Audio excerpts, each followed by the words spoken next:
Então, hoje vai ter mais fármacos, geralmente vocês têm um pouquinho mais de dificuldade na parte dos fármacos. Então, eu enxuguei um pouquinho aquela parte inicial de fatores de risco e de fisiopatologia. Vocês vão ver ano que vem na NEF.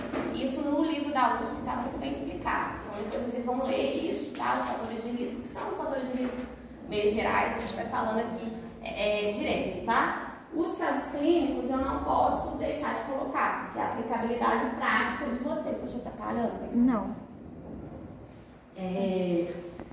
Então, JPT, 56 anos, negro, marceneiro, tabagista e etilista, procura atendimento ambulatorial devido a cefaleia frequente. Relata que há cerca de 2 meses vem apresentando cefaleia occipital de moderada intensidade, sem sintomas associados, com melhora com o uso de anti-inflamatório não esteroidal. Nega alterações de peso, urinárias e o apetite. Relata diagnóstico prévio de dislipidemia e medidas de PA alteradas há cerca de 1 ano, quando foi recomendado perder peso e reduzir ingesta de sal. Pai falecido de AVE e mãe hipertensa com IAM aos 60 anos. Então tá a história aí. Qual a lista de problemas, né, que a gente conversou, né, que a gente tem que fazer uma lista de problemas para poder ver a qual para o paciente, para poder não ter nenhuma situação não atendida. E aí tem o exame físico, deu para tirar, gente? Então, exame físico, né? Então, o paciente aí com uma cintura abdominal aumentada, com o IMC aumentado, no aparelho cardiovascular, a gente olha a pressão, né? Nos 2 membros, sentado, deitado e em pé. Então, ela não se altera, ela é diferente entre os 2 membros, a gente vai falar isso dessa diferença. Ritmo cardíaco regular, com presença de B4, 6 sopros, frequência de 90, ictus desviado 2 centímetros para a esquerda, não tem aumento de tireoide ou linfadenopatia, exame de pulmões e abdômen normal, não tem edema nos membros superiores, pulsos normopalpáveis. E aí, quais as hipóteses diagnósticas, né? Já dá para ver que tem mais de uma pelo exame físico. Tem fatores de risco, quais, né? Classificar a hipertensão. Quais exames você solicitaria e mais que isso faltou, né? Qual tratamento a gente, né, iria propor. Beleza? Então, assim, esse paciente aqui vai estar todos os dias no ambulatório, se bobear, vai no pronto-socorro, se a pressão der um pouquinho mais alta, alguém vai mandar para o pronto-socorro. E aí, como abordar esse paciente, o que a gente vai fazer, qual a gravidade, precisa ir para o pronto-socorro, a partir de quando precisa ir para o pronto-socorro. Então, tudo isso a gente vai ver hoje. Um assunto extremamente prevalente. Segundo caso clínico, um homem de 74 anos, que tem um IMC de 27,8, acompanha na UBS tratamento de hipertensão já de longa data. Em uso regular de enalapril, 10 mg por dia, estava controlado há anos, mas passou a apresentar uma pressão de 160 por 90 repetidas vezes. E aí o pessoal da UBS viu, agendou a consulta, o médico solicitou acompanhamento com o nutricionista, agente de saúde, para diminuir sal e redução de peso. E aí depois de 2 meses que ele foi reavaliado, né, 60 dias, ele perdeu 2,5 kg, mas manteve a pressão, sendo necessário aumentar progressivamente a medicação. Agora ele está tomando o dobro da dose que ele tomava, de enalapril, 20 mg, já é a dose máxima. Vocês não vão ter que saber doses máximas, mas assim, só para entender que a gente vai chegar até uma dose máxima, a gente vai falar isso no tratamento. Hidrocloro 5, atenolol 50 e a pressão 168 por 94. E aí, o que fazer? Qual a sua suspeita? O que está acontecendo? Será que ele não está delírio? Será que você tem que explicar? O que está acontecendo com esse senhor? Então tem que pensar, né, se pode acontecer. Vai acontecer e às vezes o paciente vai procurar ali um generalista, o posto, porque está perto e até para o contrário ele está achando que é nada grave, enfim. E aí a gente vai ter que, né, pensar e às vezes pensar um pouquinho fora da caixinha. Beleza? Quais exames solicitar? Terceiro caso clínico. A hipertensão tem muito, então a gente vai dar 3 exemplos. Homem de 63 anos de idade, portador de hipertensão, sem acompanhamento médico, procura o PS, referindo dor torácica contínua, de forte intensidade, com irradiação cervical, fraqueza em corpo direito. Chegou, né, esse no pronto-socorro, no exame físico ele não está muito bem, então regular, estado geral, consciente, pulso irregular, uma frequência de 88, a pressão de 230 por 140, cardiovascular, o ritmo, né, como o pulso é irregular, bate com a ausculta, o ritmo cardíaco irregular, não tem sopro, e na ausculta respiratória está taquipneico, né, frequência de 23 apresenta hemiparesia direita completa, com redução de força muscular no grau 3. Por isso que eu falei, depois a gente marca uma horinha para a gente discutir os casos clínicos, porque eu sei que tem alguns conceitos que vocês acham que ainda não têm. Vocês tiveram neuro, mas acho que vocês não tiveram exame físico.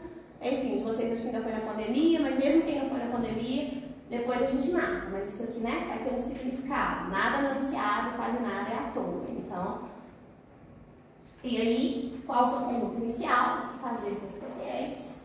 O que fazer você já sabe. Hipótese diagnóstica. Exames. E aí depois na aula eu vou dar os exames que a gente, né, que vocês vão pedir, eu vou dar esses resultados de exame para a gente poder raciocinar com o caso clínico, ok? Beleza? Então 3 casos clínicos que vão aparecer assim, aos montes. Assim, quem for atender pessoas de alguma forma vai passar por casos semelhantes, porque a prevalência é muito grande. Então, o que seria hipertensão, né? A abordagem do paciente hipertenso. Então, hipertensão vai ser, né, uma condição clínica multifatorial caracterizada por uma elevação sustentada dos níveis pressóricos, maior ou igual a 140 e ou 90. Falem para mim 2 palavras mais importantes do texto. Sustentada e multifatorial, tá? Então a hipertensão não é, meu pai é hipertenso, eu vou ser hipertenso. Sim, você tem mais chance de ser hipertenso, mas não é só genética. Envolve hábitos de vida, envolve uso de medicamentos, então muitas vezes envolve resposta do sistema nervoso simpático. Por que eu falo isso? Logo que eu fazia plantão, logo que eu formei, cansei de atender menino de 17 anos com pressão 17/9. Mas aí por quê?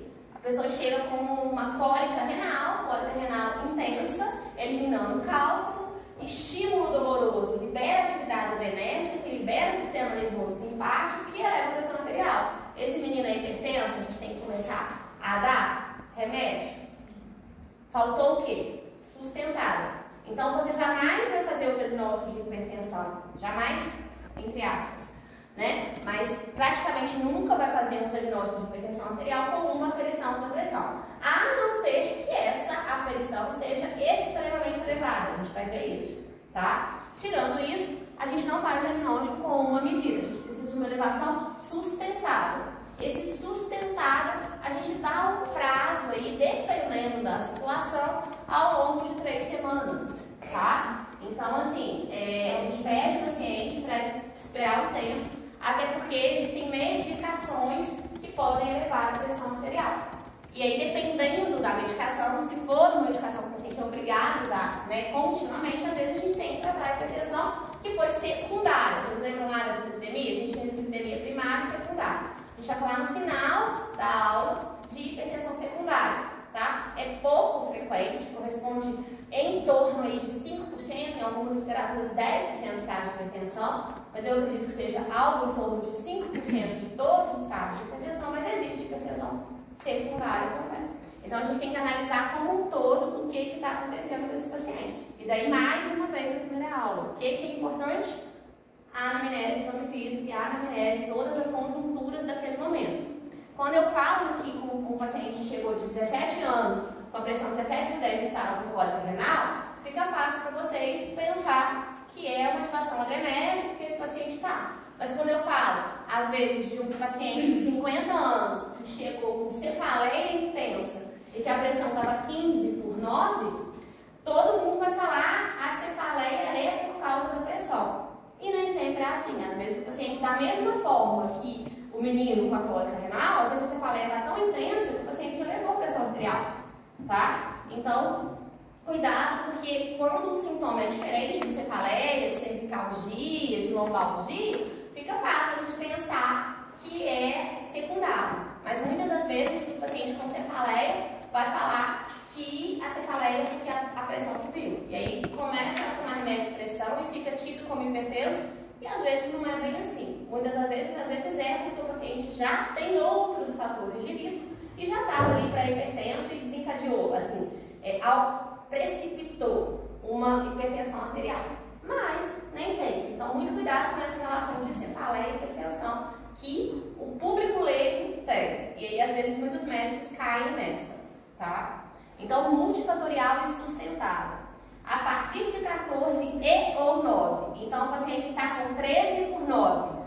já é uma medição alterada, tá? Então é um e ou o outro, tá? Ou sistólico ou diastólico, ok?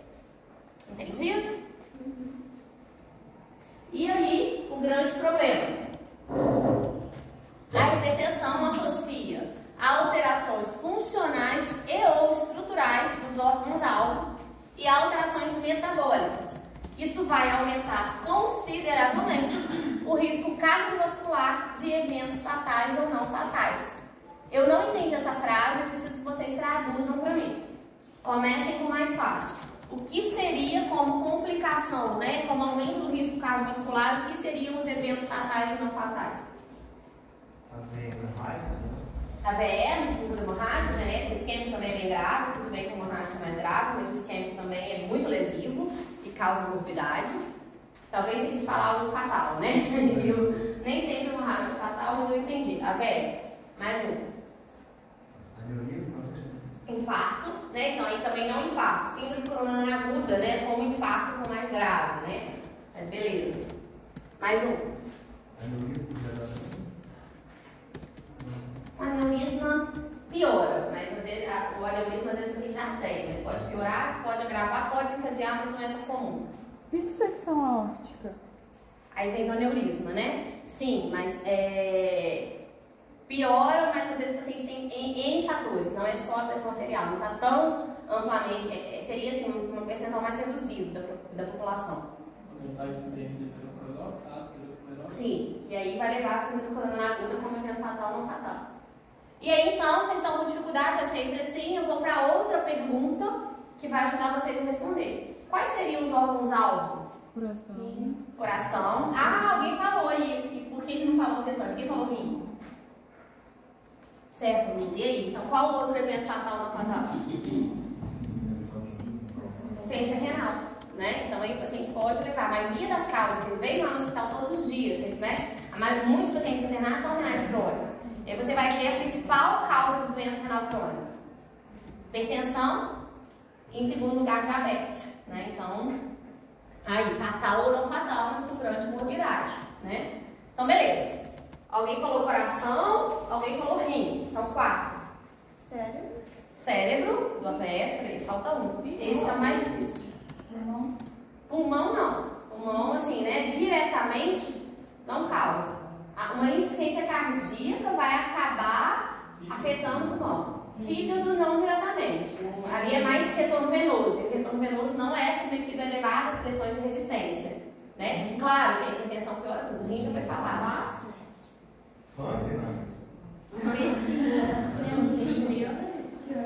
Hã?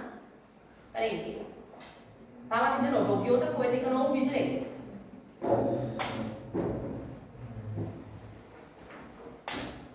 Ó, vamos colocar, tá? Daqui pra cima. É o olho? Olho.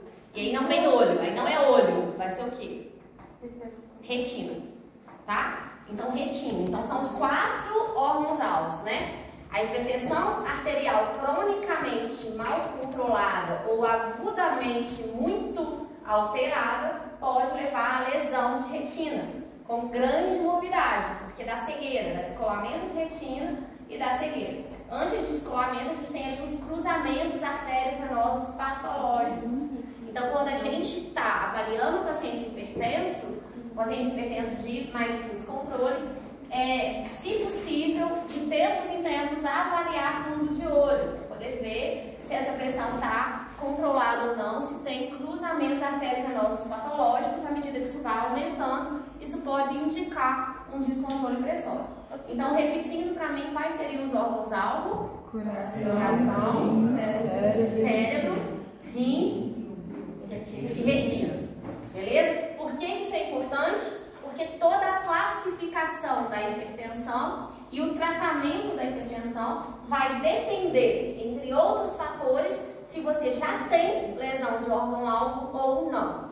Claro que o paciente já tem lesão de órgão-alvo, a gente vai ter que ser muito mais agressivo, a abordagem vai ter que ser maior, porque é uma hipertensão que já teve uma repercussão maior. Consequentemente, é um paciente que vai ter um risco cardiovascular mais aumentado, tá? Só ali primeiro, Adriana, Camila, Adriana.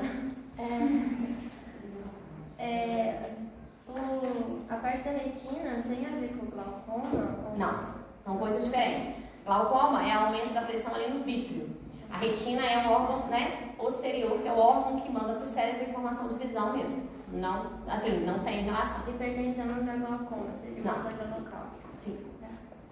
É isso que eu pergunto, pressão intraocular. Não, tá? Não, assim, claro, às vezes alguns medicamentos para glaucoma podem temporariamente elevar a pressão arterial, mas aí é medicamento, não uma causa do fator. Olha, a abordagem da hipertensão é realmente retina na parte do cruzamento. Por quê? Porque quando você pensa em hipertensão, gente, quando a gente fala em lesão neuronal, você está pensando no quê? No sistema cardiovascular. Então você está pensando nos vasos. E aí, por que eu falei que o fígado não? O fígado está muito mais relacionado com o sistema de retorno venoso. Claro, gente, o paciente hipertenso descontrolado vai acabar evoluindo com insuficiência cardíaca, que a gente vai ver que é o evento final de todas as complicações cardiovasculares, e vai ter problema hepático.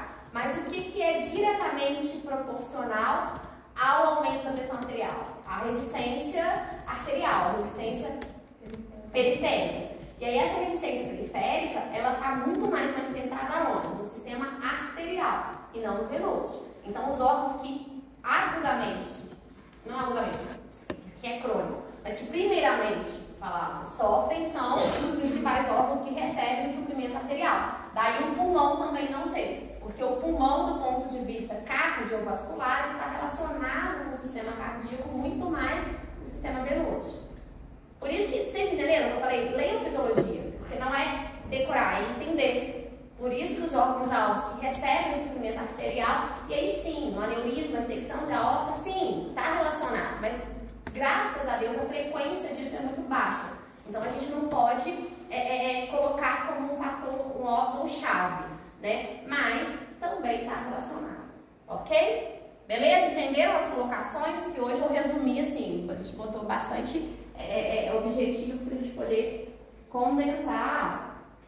Aí nós vamos falar de fatores de risco e fisiopatologia. Fatores de risco, só ressaltar, à medida que a idade aumenta, a proporção da hipertensão aumenta significativamente. Então, a idade é um fator de risco, pelo mesmo motivo ali da aterosclerose. Aumenta a resistência vascular. E aí, lembrar mais uma vez que menstruação tinha que servir para alguma coisa. Mulher em menopausa começa a igualar com o homem o risco de hipertensão. Mulher pré-menopausa tem um risco menor de hipertensão do que o homem. Daí, o sexo masculino ser fator de risco para hipertensão devido aos hormônios protetores. Beleza? Só isso, depois vocês leiam lá na USP, que está bem explicadinho fatores de risco e não é nenhuma novidade, tá? Fisiopatologia vai envolver sistema renina, angiotensina, aldosterona. E aí é importante que vocês leiam essa fisiopatologia, depois no período que vem o Alexandre dá isso muito mais detalhado, então eu não vou ficar presa aqui, porque eu preciso e eu vejo que a dificuldade maior de vocês é no tratamento e nas medicações. Então por isso que aí eu enxuguei um pouquinho essa parte, que eu sei que vocês vão ver muito bem visto no próximo período, mas dei uma leidinha lá só para vocês entenderem, receptores, esse mecanismo, porque o tratamento vai ser baseado nisso, mas eu não vou cobrar fisiopatologia. Mas se vocês leem, vocês vão entender, tá? E pelo amor de Deus, eu ouvi outro dia de um professor, enfim, e pelo amor de Deus, gente, a referência, tá? Diretrizes cardiol, não coloquei sempre diretrizes cardiol, hipertensão acho que é 2017, 2018. Enfim, vocês olham lá mais recente. Pelo amor de Deus, a referência não é minha aula. Eu ouvi de um professor daqui da UFJF, que eu tô lembrando o caso do meu professor, que eu contei pro pessoal, que eu tô triste até hoje. Mas enfim, eu ouvi falar, mas isso aí eu não sei, porque eu não fui na aula do fulano. E aí assim, a matéria do fulano, vamos colocar aí cirurgia de mão, nessa matéria, né? Então, assim, deu um problema lá na mão do cara e aí a resposta que o menino falou, que, não, mas eu não sei disso, porque eu não fui na aula da professora de cirurgia de mão. Então, pelo amor de Deus, a referência não é minha aula, tá? Eu dou um direcionamento que vocês têm que estudar, mas não dá pra, assim, não fazer um raciocínio clínico e falar, não fui na aula de hipertensão da Dayana. Tem lógica, eu não sou hipertensão, quem dera, não sou. Entendeu? Então, assim, pelo amor de Deus, a gente dá a aula, mas vocês têm uma referência. Então, quem não vem na aula, se bem que eu acho que na minha aula quase todo mundo vem, mas assim, quem não vier na aula, Pelo amor de Deus, não, eu não sei porque eu não fui na aula. Vocês têm que ler referência bibliográfica. A aula é só um norte do que é mais importante que vocês saibam, tá? Beleza? Então, só esses pontos que eu tirei um pouquinho para que a gente conseguisse terminar a aula. Diagnóstico. Então, quando a gente vai abordar o paciente, primeira coisa, confirmar o diagnóstico. Como que eu confirmo o diagnóstico? Uma vez que é uma elevação sustentada da pressão arterial, eu preciso de pelo menos 2 medidas da pressão elevada em intervalos de tempo diferentes. Esse intervalo de tempo diferente compreende, em média, 20 dias. Porque aí dá para tirar um pouco daquela situação do paciente. Claro, tem exceções. Por exemplo, pessoas muito ansiosas que tiveram um evento agudo traumático. Tipo, a pessoa sofreu um acidente de carro com falecimento de parente, por exemplo. E já era uma pessoa nervosa. É claro que em 20 dias esse luto ainda não acabou tanto. Então, se eu achar que era uma pessoa que era normotensa, que ainda está muito abalada, chocada, nervosa, talvez eu espere um pouco mais de 20 dias. É conforme eu falei com vocês, a gente não tem receita de bolo na medicina, mas a gente tenta falar o que é mais comum. Então, em algumas situações pontuais, eu posso estender esse prazo, ok? Mas, via de regra, a maioria das pessoas, no intervalo de 20 dias, ou de 15 dias se a pressão estiver muito alterada, a gente vai falar esse valor, deixa eu já falar de uma vez. Maior ou igual a 18 de sistólica, maior ou igual a 110 de diastólica, eu já tenho que avaliar mais precocemente. E esse intervalo de 20 dias pode cair para 7. Por quê? Porque o nível pressórico está muito alto. Na verdade, quando o paciente tem níveis maior ou igual que 180, maior ou igual que 110, eu já posso fazer um diagnóstico de hipertensão. Eu vou reavaliar para confirmar o diagnóstico. Mas é muito provável que esse paciente esteja. Se ele estiver com sintomas de... A gente vai falar de emergência hipertensiva ou de urgência, então com sintomas relativos à pressão arterial, o diagnóstico é feito. Agora, se ele estiver com essa pressão elevada, maior ou igual a 180, maior ou igual a 110, assintomático, eu reavalio num prazo, num intervalo mais curto de tempo, de no máximo 7 dias. Às vezes até 4 dias eu reavalio. E se tiver alguma droga, né, algum medicamento que eu acho que está causando, aí eu tenho que intervir. Aí eu tenho que tirar a droga se for possível ou iniciar o tratamento. Ok? 180, 110. Não, aí não é 180 por 110. É e ou. Entendeu? A partir de 180 e a partir de 110. Então ele pode estar com 160 por 110, já está errado. Então tem que ser pressão sustentada, 2 aferições em 20 dias. Mas depende. Se for 180 ou 110, antes. Se for, assim, aí é exceção. Se for uma coisa, né, o paciente está com evento traumático, o paciente está ali, fez uma cirurgia, está com dor intensa há muitos dias. Aí, mas aí são pontuais. Via de regra é isso, ok? Entendido? Então, eu achei que é só mesmo em 20 dias, 2 infecções. Os sintomas. 2 ou mais, pelo menos 2. Se puder ter mais, geralmente a gente tem mais, porque hoje em dia cada vez mais os pacientes têm aparelhos e têm facilidade de ir no posto. Então cada vez mais a gente tem mais. Mas é pelo menos 2 aferições, entendeu? Em intervalos de tempo diferentes. A gente nunca vai ter 2, gente. Hoje em dia, sim. Você vai pedir muito mais e você faz um comparativo. E aí, a gente vai... Eu tirei... Não, peraí. Não, tirei não. Peraí, gente, volta. Ó, vamos lá. Então, primeira coisa, faça uma rotina para que não esqueça. Então, primeira coisa, confirmar o diagnóstico. Como que eu confirmo o diagnóstico? Além de eu ver se tem esse intervalo de tempo, vale a pena, a primeira vez que você vê o paciente, aferindo os 2 membros, tá? E aí, pra gente excluir outros diagnósticos diferenciais, como, por exemplo, vocês estão tão preocupados aí de aneurisma, de dissecção aórtica, claro, o paciente dissecando não vai estar sintomático, mas enfim, entre outras causas, a gente sempre que avalia o paciente no exame físico da hipertensão arterial, a gente mede sentado, deitado e em pé nos 2 membros. Nos 2 membros na mesma posição, então geralmente a gente começa com os 2 membros sentados e depois você já viu a diferença. E aí você vai ver sentado, deitado e em pé. Lembrando questão da prova, como que eu avalio o paciente em pé? 3 minutos o paciente em pé, e aí eu vejo, para poder ver hipotensão, né, variação, hipotensão ortostática e uma queda maior do que 20 sugere, isso vai ter implicação direta no meu tratamento, porque às vezes o paciente já tem essa queda, e aí se eu dou algum tipo de medicamento, como por exemplo diurético, eu potencializo essa queda. Então o meu paciente que já faz, a gente vai falar em medicação, mas o meu paciente que já faz hipotensão ortostática, eu preferencialmente não dou diurético, porque o diurético potencializa a hipotensão ortostática. Ok? Então vocês já viram que em hipertensão a gente vai ter que raciocinar muito o medicamento, porque tem muitos medicamentos e para cada um é melhor. Ok? Professora, então pro sentado, deitado em pé, intervalo entre eles 3 minutos? Não, deitado não precisa, pode, idealmente 3 minutos. Na prática a gente não faz tanto não, se é deitado a gente faz 2, depende. Às vezes a gente começa com sentado, realiza, aí acaba dar, porque aí assim, o que eu faço, né? Eu começo, lembra que eu falei com vocês, examinando meu paciente sentado. Aí eu já olho a pressão arterial, depois eu deito, aí, né, examino o paciente todo deitado, e aí a última coisa que eu faço do deitado é a pressão deitada. E aí já deu mais que 3 minutos, às vezes. Entendeu? E depois em pé, eu vou explicar alguma coisa e deixo o paciente em pézinho lá 3 minutos. Ok? Diferença entre os dois, tá? Até 20 milímetros é normal. Então, assim, eu medi no braço direito, deu uma coisa, no braço esquerdo, deu outra coisa. Uma diferença em torno de 20 milímetros de mercúrio é aceitável. Maior do que 20 milímetros de mercúrio, eu tenho que investigar outras causas. A causa mais frequente de alteração da pressão nos 2 membros é oclusão de artéria subclávia, tá? Então, assim, se eu achei muito diferente, tipo, no meu braço esquerdo tá 135 por 85, no meu braço direito tá 110 por 80, deu uma diferença sistólica maior que 20. E aí eu tenho que investigar a causa.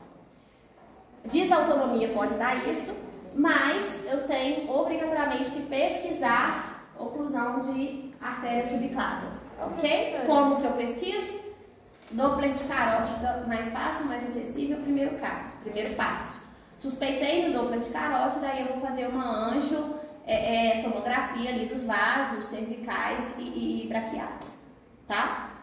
Mas angiotomografia é um exame que tem muita radiação e que tem contraste.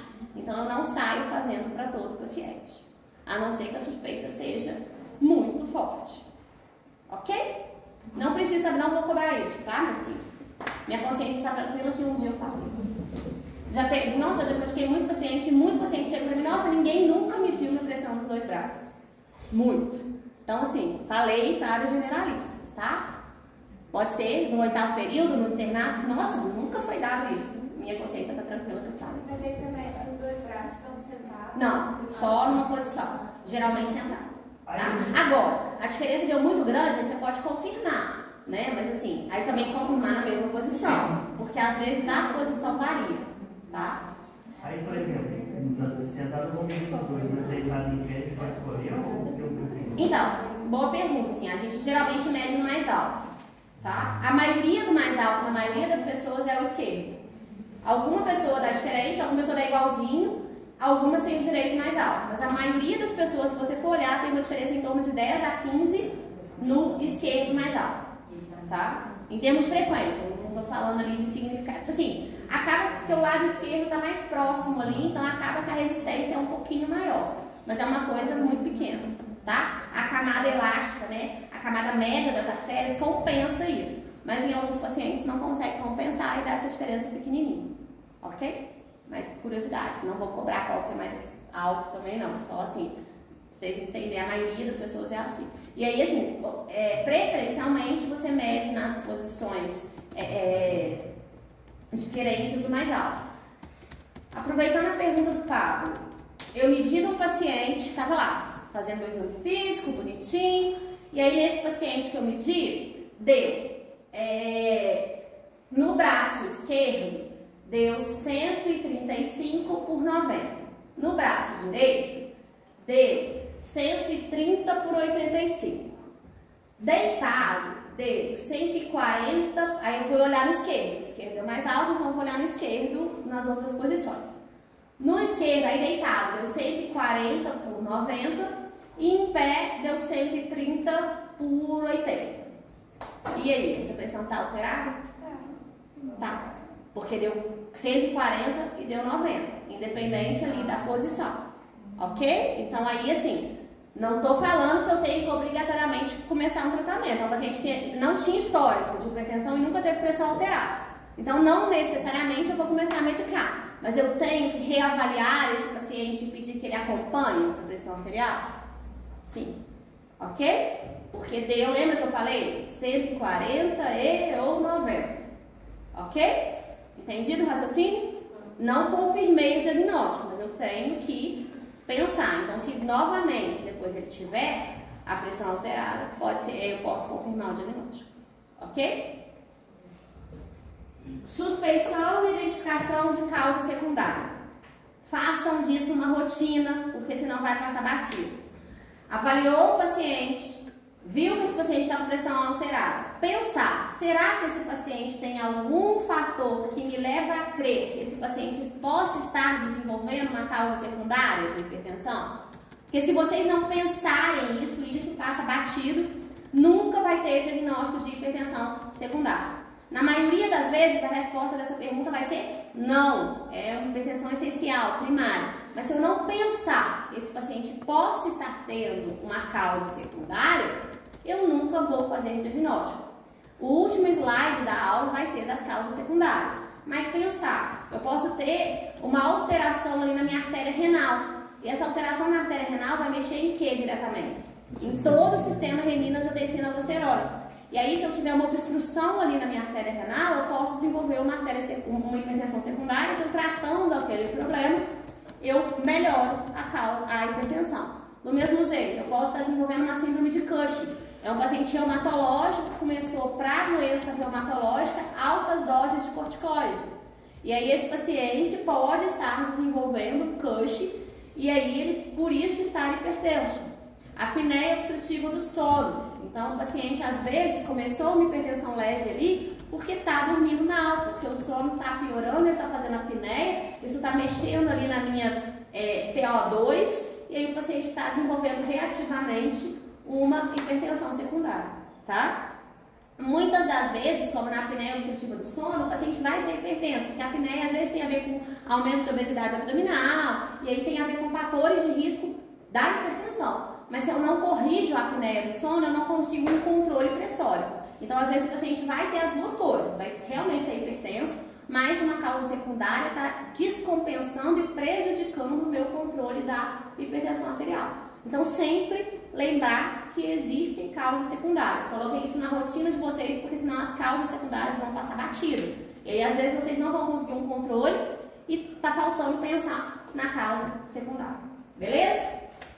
Mas aí você já vai direto para a identificação ou você já começa a tentar controlar e ver se vai fazer? Você vai fazer as duas coisas, dependendo da pressão, né? Aí vai depender muito do nível pressórico, né? Mas você não vai deixar cronicamente o paciente com a pressão alterada, mas aí você já vai saber que às vezes você não vai ter um controle tão efetivo. Mas, por exemplo, se é um paciente do SUS e você for pedir um Doppler de artéria renal, você sabe que ele vai fazer daí 4, 5, 6 meses. Então, assim, o que você vai fazer?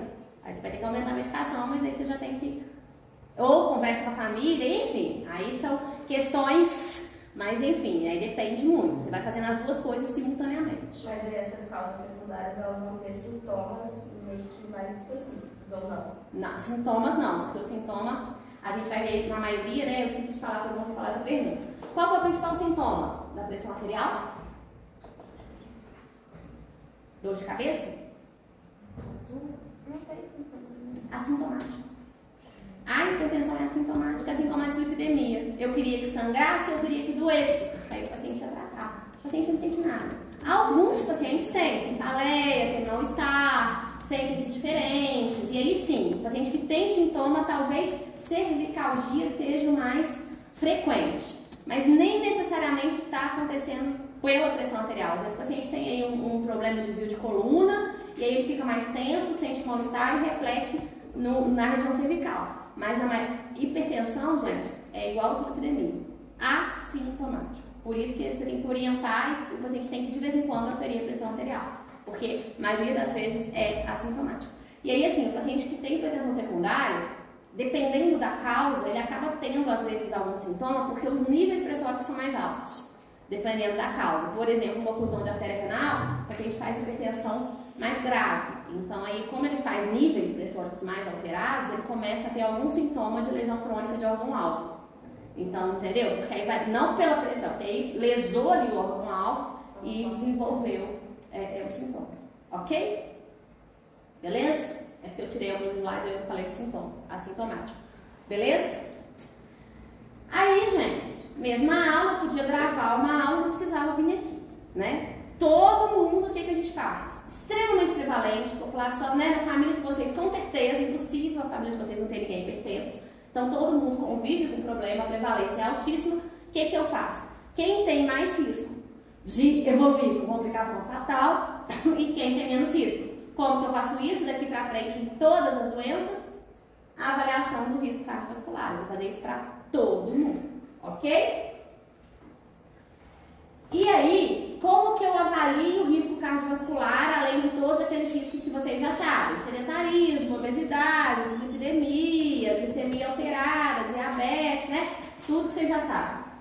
Na hipertensão, é muito importante buscar lesão de órgão-alvo. Então, eu tenho que fazer uma busca ativa se o paciente tem lesão de órgão-alvo. Conforme a gente já falou, coração, rim, cérebro e retina, beleza? Então, procurar órgão-alvo, tá? A partir do momento, igual lá, lembra? As coisas se repetem, não sei por que vocês acham difícil, eu acho tão fácil. Como é que era lá? Paciente dislipidêmico. O que era muito alto risco mesmo? Quem lembra? Paciente dislipidêmico, quando que ele é muito alto risco? Quando ele tem? Não, muito alto risco. Alto risco diabético vai ser intermediário ou alto risco, mas e muito alto risco que tinha que ter o LDL menor que 50. É um paciente que já tem o quê? Aterosclerose manifesta, né? Que aí seria, né? Ou um evento ou lesão maior que 50%. Então, qual é o meu paciente aqui de alto risco? Que já tem diagnóstico de hipertensão. Que já tem lesão de órgão. lesão de órgão-alvo. Simples assim, é sempre assim. Quem que vai ser pior? Quem já tem a complicação do problema. Simples, gente. Quem que é o da dislipidemia? Quem já tem lesão. Quem que é o da hipertensão? Quem já tem lesão, tá? Então a gente vai ver isso mais pra frente. Mas lembrar aqui, mais pra frente aqui nos slides. Lembrar aqui, doenças associadas à hipertensão terão que ser investigadas. Quais as principais doenças associadas à hipertensão? Diabetes e, acabei de falar, dislipidemia. Então, entre outras, sempre investigar diabetes e dislipidemia. Por quê? Porque faz parte do pacote de risco cardiovascular que eu falo todo dia a mesma coisa. Ok? Ô professora, essa avaliação de risco cardiovascular é igual a do... Bem parecida, a gente vai chegar no quadrinho. Deixa eu só ressaltar algumas coisas. A gente falou que tem que ver várias vezes, papapá. Mas na pressão arterial, na hipertensão arterial, a gente tem alguns fatores que confundem o nosso raciocínio. Entre eles, hipertensão verdadeira, que é realmente o paciente que está ali com os níveis pressóricos alterados, que a gente mediu e tal. Hipertensão sistólica isolada. Eu falei um ou outro. A gente vai ver principalmente nos pacientes idosos, por aumento da... Aí é envelhecimento mesmo e perda da camada elástica da túnica média. O paciente ele começa a ter uma hipertensão dissociada. Ele faz níveis sistólicos de 150, 160, com níveis diastólicos de 60, 70. Vozinhos de vocês. Quem tem vozinho vai lá olhar. O risco, a variação, né? O intervalo de pulso ali do paciente, ele é muito alto. E é isso. Sistólica isolada com a diastólica mais baixa. E aí a gente tem que estar mais atento no tratamento, porque dependendo, a gente não consegue, não pode usar drogas muito efetivas. A gente vai ter que ir isso mais devagar para o paciente não sentir, não ter períodos de hipotensão ortostática maiores. Por quê? Lembra lá na perfusão cerebral? Lá na síndrome? Como que é a pressão de perfusão cerebral? Não a pressão cerebral tem muito com vocês, né? Já passou a prova, mas vamos lá. PAM. Pressão do órgão de resistência menos a A PAM são 2 vezes a diastólica e 1 vez a sistólica. Então, quando eu dividido por 3, né? Então, quando eu tenho uma sistólica isolada, eu tenho o componente da diastólica na PAM. Então, a gente tem que ter um pouquinho mais de cuidado, porque se eu sou muito efetivo e o paciente já é vozinho, eu vou mexer na pressão de perfusão cerebral e eu posso induzir o paciente a síncope. Entendeu? Tá tudo interligado? Então, assim, raciocínio. Então, assim, hipertensão não é hipertensão, fácil. Cuidado, a gente não pode ser iatrogênico com o paciente. Então, vocês entenderam? Então, pensar na hipertensão sistólica isolada como principal causa, principal forma de manifestação da hipertensão nos idosos. E aí eu tenho que tratar, eu tenho meta, mas eu tenho que pensar que eu não posso diminuir muito a minha pressão de perfusão cerebral. Então, eu tenho que estar mais atento e aumentar e ajustar o tratamento de forma mais ponderada em quem tiver. A maioria das pessoas que tem são idosos, ok? Por isso que, assim, geriatria é difícil. Assim, eu lido muito com geriatra, não sou geriatra, mas, assim, se eu for pegar, a maioria dos meus pacientes são idosos. Então, cuidado com o idoso. Idoso, criança não é adultinho pequeno. Idoso é um adulto mais velho, mas com características fisiopatológicas bem diferentes. Lembrem-se sempre disso, tá? Ok? Aí hipertensão do avental branco. O que é isso? O próprio paciente já chega falando, né? Eu chego aqui, minha pressão sobe, a pressão em casa é ótima, mas eu chego aqui, tá alta. Será? Vão ter formas para investigar isso. Não posso simplesmente confiar no paciente, tá? Então, nós vamos pedir exames, vai ser o próximo slide, vamos observar, ter meios para poder ver se isso é realmente verdade, tá?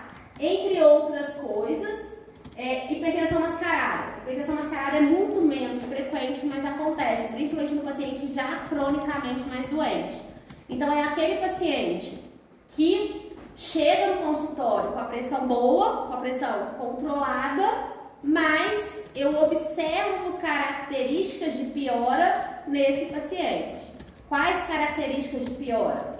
Lesão de órgão-alvo. Eu vejo através de exames que os órgãos-alvos não estão igual estavam. Então, será que esse paciente não está no consultório bem, porque é mais tranquilo, já é acostumado à doença mais crônica, se sente protegido, e em casa está tendo descontroles por N causas, entre elas má aderência terapêutica?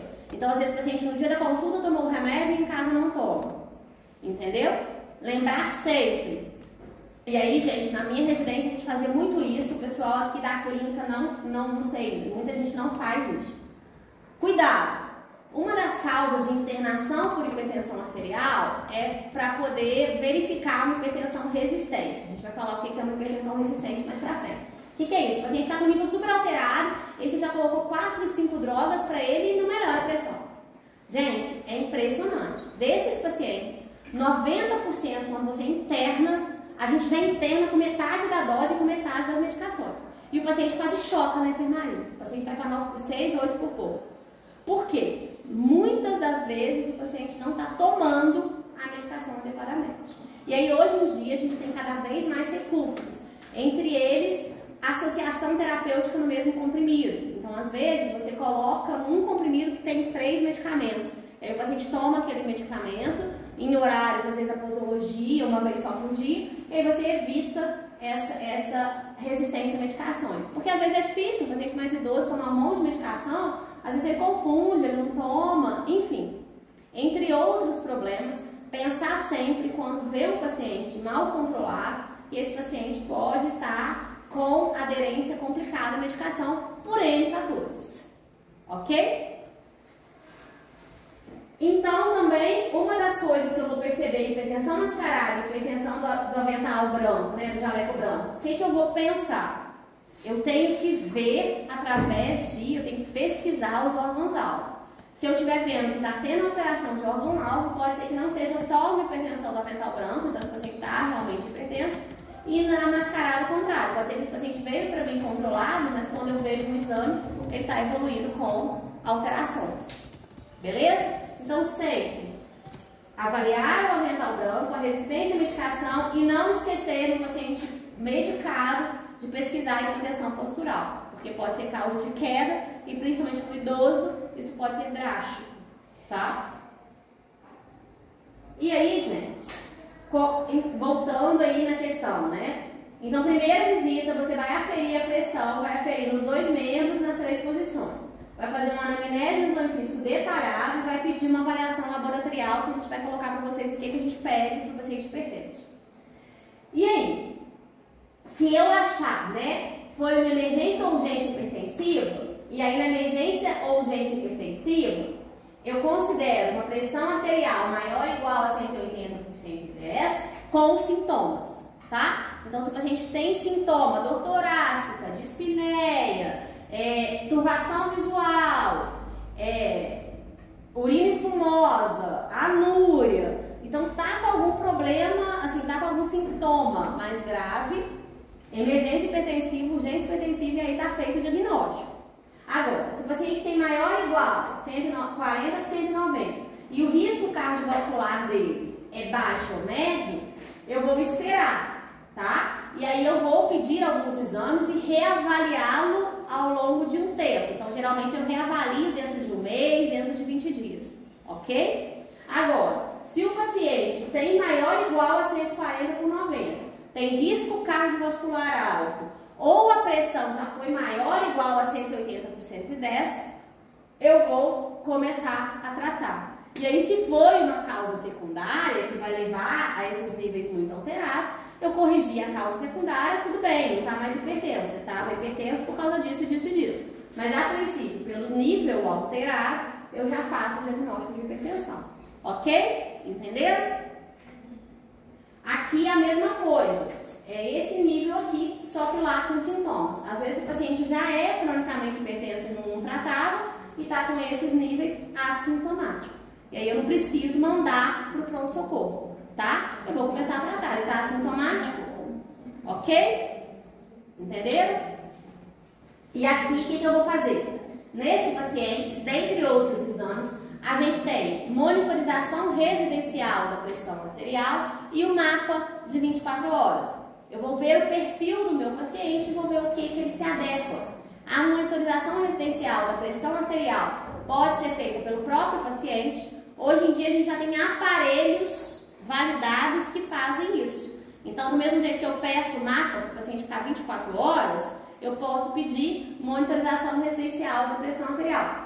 Com alguns adendos que os sistemas não cobrem, mas aí, enfim, não vem... Essa parte burocrática não vem à aula, mas assim, vamos supor que é tudo lindo, maravilhoso, então eu posso pedir mapa ou posso pedir monitorização residencial da pressão arterial como exame. E aí, na monitorização residencial, o paciente leva o aparelhinho para casa, um aparelhinho tipo mapa, fica 7 dias, coloca em alguns horários, ele é instruído e o próprio aparelho já registra nas 2 a 3 medidas válidas e faz essa média, esse cálculo do gráfico para a gente confirmar o diagnóstico de hipertensão arterial. E no de 24 horas, o paciente fica 24 horas com o aparelho, de meia hora o aparelho afere e depois tem um registro. Só a título de curiosidade, não vou cobrar de vocês valores, mas para esses valores de casa, o intervalo para diagnóstico é um pouquinho menor, então não é 140/90. Então, se nessas medidas em casa, a média, por quê? Porque essas medidas em casa levam em conta o período noturno. Na pressão arterial, a gente tem uma coisa que se chama descenso fisiológico da pressão arterial. O que é isso? De noite é saudável e é fisiológico que a pressão caia em torno de 20 a 30 milímetros durante o sono, durante o descanso. Então, os valores são mais baixos. E aí, como o mapa e a monitorização residencial pegam todo, aí o valor para diagnóstico da média é 135/85 e não 140/90. A título de curiosidade, para eu ter minha consciência que eu falei, não vou cobrar esses valores de vocês porque aí é muito detalhe, isso é coisa mais do cardiologista. Mas só porque às vezes vocês vão pegar parentes de vocês que deu, mas deu 135/85 falou que está hipertenso, não é 140/90, porque os valores da medida em casa, incluindo o período noturno, são diferentes. Só para explicar. Falei muito rápido? Daiane, tem que saber? Tem. Decorar. Tá? Não adianta vocês fazerem caras, porque vocês vão ter que tratar. O paciente vai chegar para vocês. Classificação da pressão arterial. Ótima. Menor do que 12/8. Hoje em dia 11/7 é o ideal, não mais 12/8. Então, ótima é essa. Normal, entre 120 e 129 e ou 80 e 84. Pré-hipertenso, 130, 139, 85, 89. Então, no meu pré-hipertenso, eu já tenho que iniciar medidas para poder abaixar essa pressão arterial. E aí, o que vocês têm que saber de qualquer jeito? Vai cair, vai ter que classificar. Hipertensão estágio 1, 2 ou 3. Estágio 1, 140, 159, 90, 99. Estágio 2, como é que vai ser? 160, 179, 100, 109. E 180, 110 já é estágio 3. Como a gente já falou lá atrás, 180, 110 fica mais fácil. Então decorem de baixo para cima, tá? Ah, Laiane, é muito. A gente vai ver, você vai tratar de acordo com isso. Então, não é porque eu sou chata, embora seja também. Não é isso. Como vocês vão tratar se vocês não sabem classificar? Tem jeito, então tem que cobrar de vocês isso aqui, tá? Porque eu vou pedir que vocês tratem, para tratar tem que saber isso aqui, ok? Exames complementares. Calma que eu vou chegar na estratificação. Eu não consigo chegar na estratificação se eu não tiver tudo isso antes falar com vocês. Então, meu paciente chegou, eu estou suspeitando que ele está hipertenso. E aí, quais exames obrigatoriamente eu tenho que pedir? Análise de urina, por quê? Vou investigar se tem lesão de órgão alvo. Dentro disso, potássio, por que também eu tenho que saber o potássio? Porque está envolvido com alteração renal e porque a maioria dos fármacos hipotensores tem efeito no potássio. Creatinina. Aí não só a creatinina, como eu tenho que calcular o clearance, que é esse aqui, ó, estimativa do ritmo de filtração glomerular. Não vou ensinar isso para vocês, porque no período que vem vocês vão ter nefro. E aí vocês vão saber. Eu só vou falar para vocês que o clearance menor do que 60 indica um comprometimento renal um pouquinho maior. Então, clearance menor do que 60 já é fator de risco, porque é doença renal estágio 3. Não precisa saber doença renal estágio 3, só saber que clearance menor do que 60 está alterado, ok? Isso a gente vai ter que saber agora para sempre, porque lá em síndrome coronariana aguda também muda a medicação, então assim, clearance menor do que 60 é importante, tá? Glicemia de jejum e hemoglobina glicada, lembra que eu falei? Pesquisa de doenças associadas. Se eu tenho doenças associadas, eu tenho um risco cardiovascular mais alto. E se eu tenho um risco cardiovascular mais alto, eu tenho que ser mais agressivo no meu tratamento, porque eu não quero que esse paciente AVCese ou infarte, que são os mais comuns, ok? Ou desenvolva doença renal, ou tenha amaurose e alteração visual, beleza? Colesterol total, HDL e triglicérides, mesmo raciocínio. Ácido úrico, preciso saber porque alguns fármacos, principalmente os diuréticos, podem alterar ácido úrico. Então, meu paciente que já tem uma hiperglicemia, dependendo, eu não vou usar diurético antiazídico. Então, eu preciso saber para poder interferir no meu tratamento, tá? E o eletrocardiograma, muito bem, agora vocês já sabem fazer, metade da turma já sabe, outra metade saberá. E aí, por quê? Por que eu tenho que fazer um eletro no paciente hipertenso? Ele está assintomático. Porque você não sabe se tem lesão de órgão-alvo. Lesão de órgão-alvo. Por quê? No eletro eu já consigo ver. Vocês viram lá, alguém deu. Quem que deu lá? Hipertrofia, né? Então, eu preciso ver, átrio não, mas aqui hipertrofia ventricular é lesão de órgão-alvo. Então, se eu tiver uma hipertrofia no ventrículo, eu tenho lesão de órgão-alvo e aí eu tenho um paciente com risco maior, eu tenho que ser mais agressivo no tratamento. Então, eu tenho que fazer o eletro para identificar essa lesão. Ok? Como que escreve que você falou que não pode estar abaixo de 60? É o clearance, estimativa de filtração. Não é que não pode estar abaixo de 60, calma. Abaixo de 60 já indica problema renal. Isso é muito importante porque a gente vai falar de medicamentos contraindicados com disfunção renal. E por favor, eu sei que a gente vai dar um intervalo, vocês estão cansados, mas por favor, Abaixo de 60 não é doença renal grave, é um comprometimento renal. Abaixo de 30 é doença renal grave. Beleza? Clearance. Estimativa de filtração glomerular é a mesma coisa do que clearance de creatinina. Vocês vão saber isso no período que vem, de código vocês vão ter que saber. Porque se vocês acham que eu sou firme, o Alexandre é 1000 vezes pior. Então, vocês vão ter que saber isso. Abaixo de 60 não pode indicar doença renal. Não, abaixo de 60 indica doença renal. Menor do que 30 é doença renal grave. Beleza? Vocês mais graves, tá? Porque quando a gente falar de fármaco, abaixo de 60 pode dar determinados fármacos e abaixo de 30 não. Ok? Mas essas tem a ver com creatinina? Sim. Não, estimativa de envolve a creatinina do cálculo, vocês vão ver. Para dar esse menor que 60 ou menor que 30, vocês têm que ter o valor peso, se é homem ou se é mulher, e creatinina. Aí vocês fazem esse cálculo. Gente, vocês querem intervalo? Depois a gente volta? Vocês sabem? Depende, professora, falta quanto? Não, a gente vai entrar ainda medicação, falta um bocadinho bom. Mas vocês querem que na hora da medicação entre? Agora falta a estratificação de risco e depois a gente entra na medicação. Pode passar a falar. Os fatores de risco que vocês estavam pedindo, tá? Então, sexo masculino, lembra que eu falei lá? Homem que tem mais risco até a idade da menopausa, tá? Idade, então homens maior ou igual a 55, mulheres 65. Mas, mesma coisa, história de doença cardiovascular prematura em parente de primeiro grau, tabagismo, dislipidemia, vocês sabem agora o que é dislipidemia, né? Não precisa falar, que vocês viram na aula passada. Resistência insulínica, então resistência insulínica entra desde o pré-diabetes, tá? O que é o pré-diabetes? A glicada entre 5,7 e 6,4, a de jejum 100 e 125 e o teste oral a gente usa pouco, mas o teste oral entre 140 e 199. Não vou cobrar valores, basta que vocês saibam resistência insulínica, tá? E a obesidade. Então, os fatores de risco estão aí. Beleza? E aí, qual a novidade? Lesão no órgão-alvo aí já é considerado alto risco. Calma, vai ter o próximo slide. Aguarde os próximos capítulos. Beleza? Alguma novidade?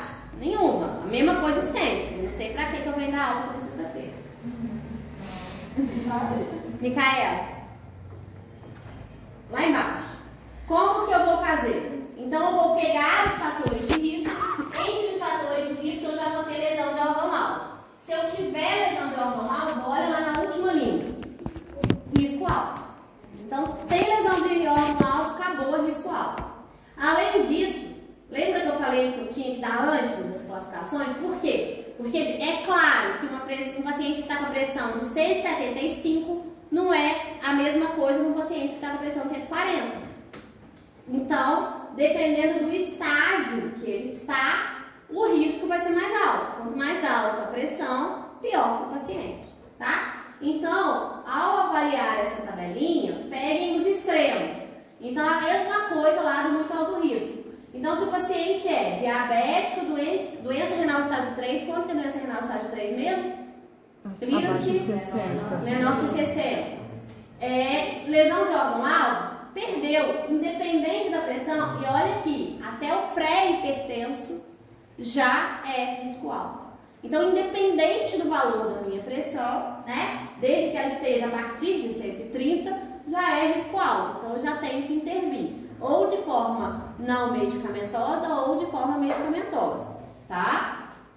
Se eu tenho mais que 3, maior ou igual a 3 fatores de risco, aí já vai depender um pouquinho da minha pressão. O pré-hipertenso já não entra, mas mesmo o hipertenso estágio 1 com 3 fatores de risco já é de alto risco, tá?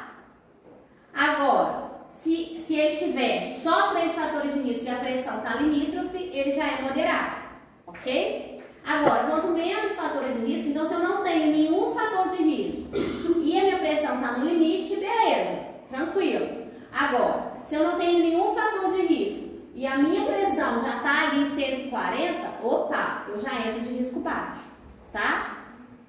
E se eu tenho 1 ou 2 fatores de risco, aí vai depender do valor da minha pressão arterial. Se tiver já estágio 2, então, ou seja, eu já estou com sistólica acima de 160 e com diastólica acima de 100, opa, não tá legal. E se eu ainda não desenvolvi, se eu não tratar, eu vou desenvolver lesão de órgão-alvo.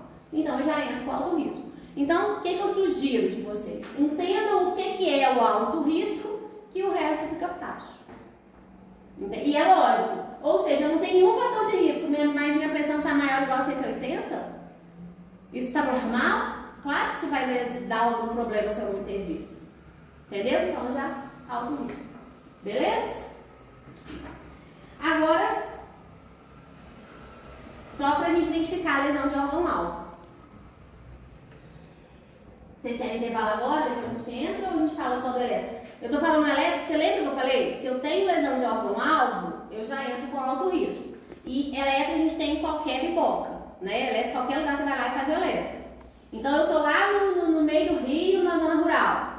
E aí, eu tenho um eletro, eu não preciso esperar uma coisa mais importante. Eu posso pesquisar através do meu eletro se eu tenho hipertrofia ventricular esquerda. E se eu tiver hipertrofia ventricular esquerda, isso já mostra que é um paciente de alto risco, porque ele já tem lesão de órgão-alvo. Então, por isso, vocês têm que saber. E aí, como que eu sei que um paciente tem hipertrofia ventricular esquerda, que foi uma dúvida, e agora já é um dever, então, para terça-feira, depois da prova de pediatria, você já estuda esses critérios, porque a gente vai fazer terça-feira elétrica, então vamos ver se alguém tem hipertrofia ventricular esquerda.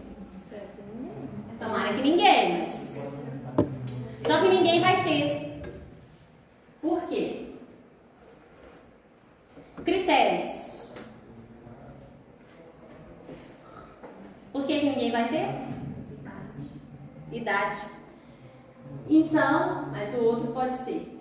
Mas olha só, o principal critério é o Sokolov-Lyon. O que é o Sokolov-Lyon? Eu vou analisar S de V1 com R de V5 ou V6. Eu vou ver V5 e V6 e vou ver qual R está maior. O que tiver maior eu vou contar. Se a soma dos dois é maior ou igual a 35 e o paciente tiver mais que 35 anos, esse paciente tem hipertrofia ventricular.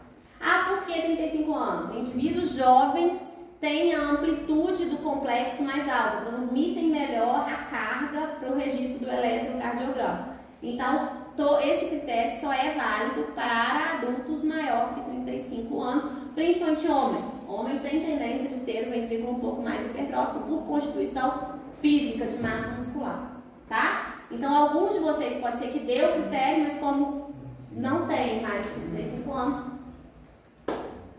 não vai dar. SR é da onda, né? É a onda. O que é o S mesmo? É a segunda deflexão negativa. E R é qualquer deflexão positiva. Tá? Além do Sokolov-Lyon, eu tenho também Cornell. Na verdade, gente, critérios de hipertrofia ventricular, a gente tem uns 10, mas os dois são os mais fidedignos. E mesmo assim, o fato do paciente não ter no eletrocardiograma não quer dizer que ele não tem hipertrofia. Mas se ele tiver no eletrocardiograma, geralmente, assim, 99% tem no eletrocardiograma, tá? Então é uma coisa que você vai pesquisar. Se der negativo, não quer dizer que ele não tem. Mas se der positivo, quer dizer que ele tem. Ok? E aí tem Cornell. Então são esses dois critérios mais validados. O que é Cornell? R de AVL com S de V3. Se você somar esses dois, em homens maior ou igual a 28, em mulheres maior ou igual a 20. O normal é ser menor do que isso. Se tiver maior, é porque tem hipertrofia. Vamos fazer?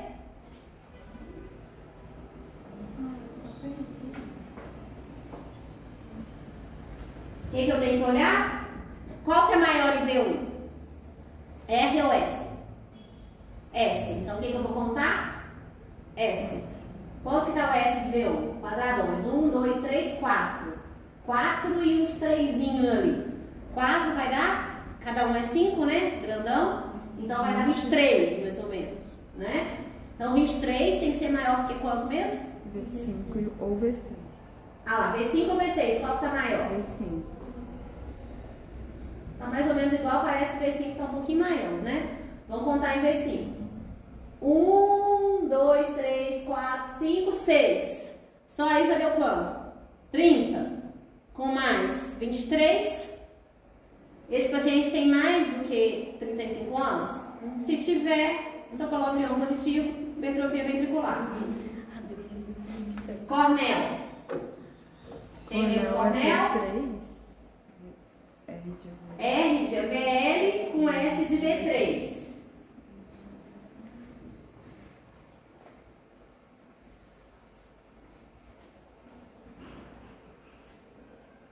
E aí? Deu? R de AVL.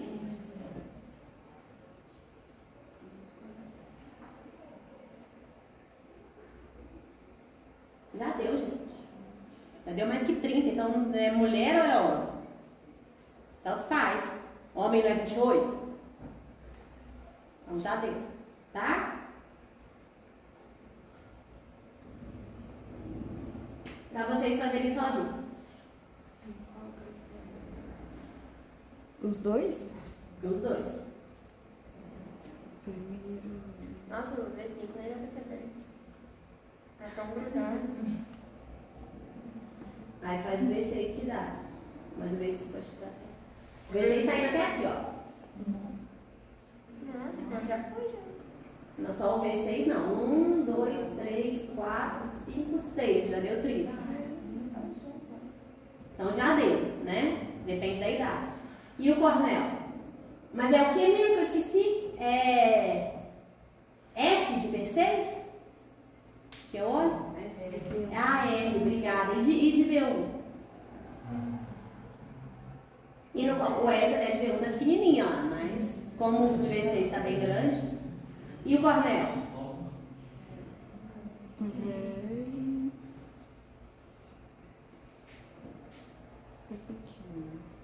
Mas V3? Tá gigante. Só o V3, ó. 1, 2, 3, 4, 5, 6. Só o V3 já deu. Entenderam? Por que vocês têm que saber? Isso aí, assim, na prova, infelizmente, vocês vão ter que saber. Mas na vida, só consultar critérios de hipertrofia, saber que Sokolov, Lyon e Cornel são os mais validados, porque são os mais frequentes de dar positivo, né? Lembrar da idade, né? Ok, gente? Então agora o intervalo, porque agora a gente vai pro tratamento.